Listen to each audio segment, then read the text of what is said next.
ایمان کا بول صرف نفی اس بات نہیں ہے، بلکہ ایمان شامل ہے اللہ تعالیٰ کے تمام احکام اور اس کے تمام اوامر کو۔ کیوں؟ اس لیے کہ صحابہ کرام اپنے ایمان کے ساتھ ایمانی صفات کے ساتھ مشہور ہیں۔ سب سے بڑے حیا والے عثمان کہ ایمان کی علامت ہے حیا شعبۃ من الایمان، اس لیے عثمان کو فرمایا کہ سب سے حیا والے عثمان، کہ عثمان کا ایمان ایسا تھا کہ اگر ایک بڑے لشکر پر تقسیم کر دیا جاوے تو سب کے لیے اتنا کافی ہو جاوے جتنا ایمان ایک صحابی کے پاس ہونا چاہیے۔ یہ فرمایا عمر رضی اللہ عنہ عثمان کو دیکھ کر کہ اس حلقے وہ آدمی بیٹھا ہوا ہے کہ اگر اس کے ایمان کو بڑے لشکر پر تقسیم کیا جاوے تو سب کے لیے کافی ہو جاوے۔ تو میں نے عرض کیا کہ ایمان کسی لفظ بول کا نام نہیں ہے، بلکہ ایمان ایک حقیقت ہے، اور میں نے پھر عرض کرتا ہوں کہ اس کے حاصل کرنے کا طریقہ یہی ہے کہ گشتوں کے ذریعے تمام مسلمانوں کو مادی نقشوں سے نکال کر دعوت کے ذریعے یہاں مسجد میں ایمان کے حلقوں میں لا کر جوڑو۔ یہ میں شروع سے عرض کر رہا کہ صحابہ کرام کا طریقہ یہی ہے، اپنے کام کو سنت کی طرف لاؤ، سنت یہی ہے کہ مسجد نبوی میں ایمان کا حلقہ قائم کیا جاتا تھا، اور ایمان سیکھنے کے عنوان پر صحابہ سے کو دعوت دے کر مسجد کے ماحول میں لایا کرتے تھے۔ دوسری بات یہ ہے میرے دوستوں عزیزو کہ ہمارا کام یہ ہے کہ ہم امت کو اعمال پیش کریں اسباب کے مقابلے میں، کیونکہ اصل میں دعوت کا مقصد ہے یقین کو شکلوں سے، اسباب سے، چیزوں سے اعمال کی طرف لانا۔ یقین کی تبدیلی کے ساتھ دعوت ہے اعمال کی طرف، یقین کی تبدیلی کے ساتھ دعوت ہے اعمال کی طرف۔ عمل کو اس طرح پیش کیا کرو کہ اسباب پر چوٹ پڑے۔ ہم اسباب ترک کرنے کو نہیں کہتے، اسباب ترک کرنے کو نہیں کہتے، اسباب سے نا امید ہو جانا یہ مطلوب ہے۔ اسباب کا ترک کرنا کلیتاً مطلوب نہیں ہے۔ اچھی طرح سمجھ لینا، کیونکہ حضرت کے بیان میں نے پڑھا، سمجھتے تھے کہ بیوی، بچے اور کاروبار اس کو چھوڑنا مجاہدہ نہیں ہے، بلکہ ان دونوں کے اشتغال کو کم سے کم کرنا یہ مجاہدہ ہے۔ حضرت کے بیان میں ہے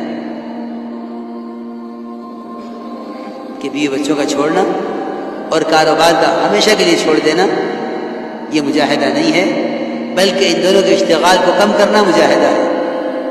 کیونکہ توکل کسے کہتے ہیں؟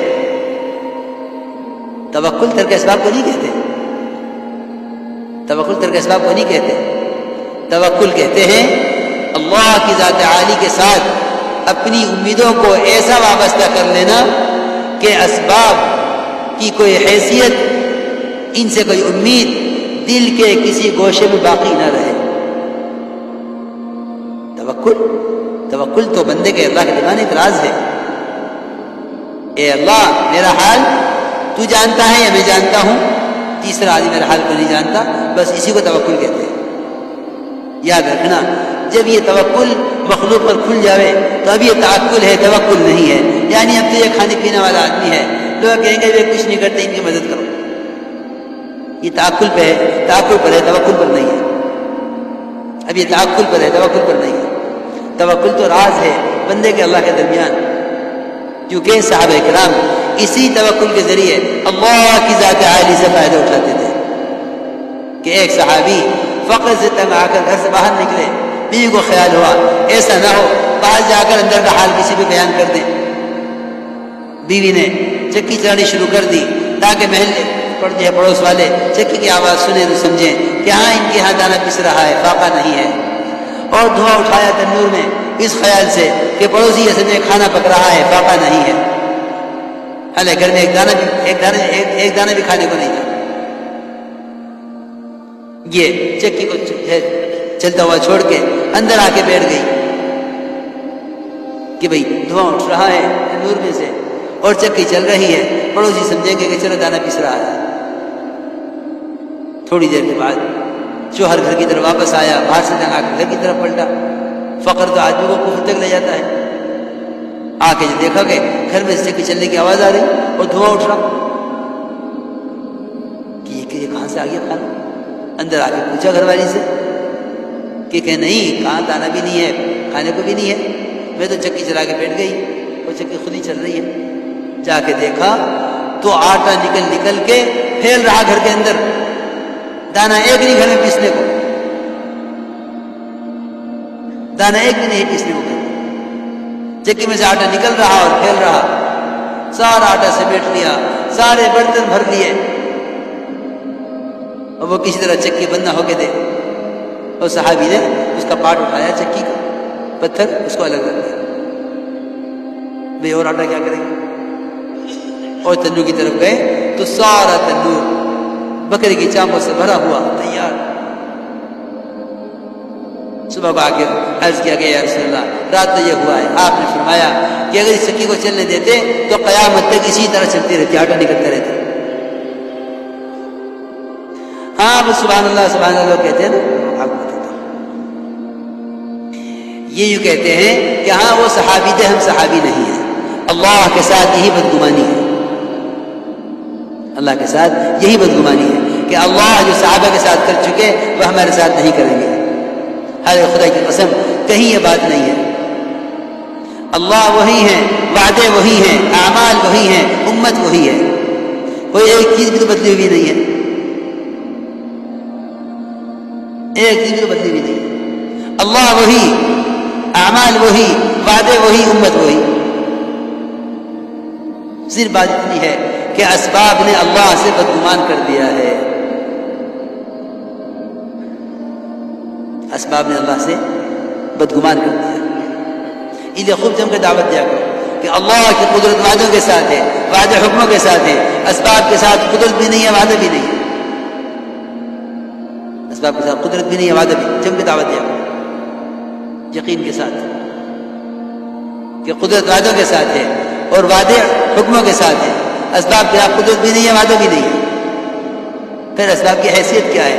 کہ اسباب کی حیثیت کہ اسباب تو امتحان کے لیے ہیں، ہم یہ دیکھنا چاہتے ہیں کہ جو کچھ ہوتا ہے اسے اسباب کو منسوخ کرتے ہیں، ہماری طرف منسوخ کرتے ہیں۔ اس لیے میرے دوستو عزیزو، یہ ہمارا موضوع ہے کہ عمل پیش کرو سب کے مقابلے میں، کہ کرنے والی ذات اللہ کی ہے اور کرنے کے ضابطے محمد صلی اللہ علیہ وسلم کے طریقے ہیں، کائنات ضابطہ نہیں ہے۔ اس کی دعوت جم کر دیا کرو اور اس کی مشق بھی کیا کرو، صرف دعوت نہیں ہے، دعوت کے ساتھ مشق بھی ہے۔ کہ کیا مشق ہے؟ دیکھو، جیسے کہ حاجت پیش آوے نا، سب سے پہلے نماز کی طرف قدم اٹھاؤ، اسباب کتنے بھی یقینی سامنے ہوں، نماز کی طرف پہلے قدم اٹھاؤ۔ کہ حضور اکرم صلی اللہ علیہ وسلم نے اپنے صحابہ کا یہی مزاج بنایا تھا، اپنے صحابہ کا یہی مزاج بنایا۔ ایک صاحب نے عرض بھی کیا کہ یا رسول اللہ، میں تجارت کے لیے بحرین جانا چاہتا ہوں، فرمایا پہلے 2 رکعت نماز پڑھ۔ آپ نے فرمایا پہلے 2 رکعت نماز پڑھ۔ اس لیے میرے دوست عزیزو، جم کر اس کی دعوت دیا کرو کہ کرنے والی ذات اللہ کی ہے اور کرنے کے ضابطے محمد صلی اللہ علیہ وسلم کے طریقے ہیں، کائنات ضابطہ نہیں ہے۔ اس طرح ہمیں امت کو اعمال کی طرف لاؤ شکلوں کے مقابلے میں، امت کو اعمال کی طرف لاؤ شکلوں کے مقابلے میں۔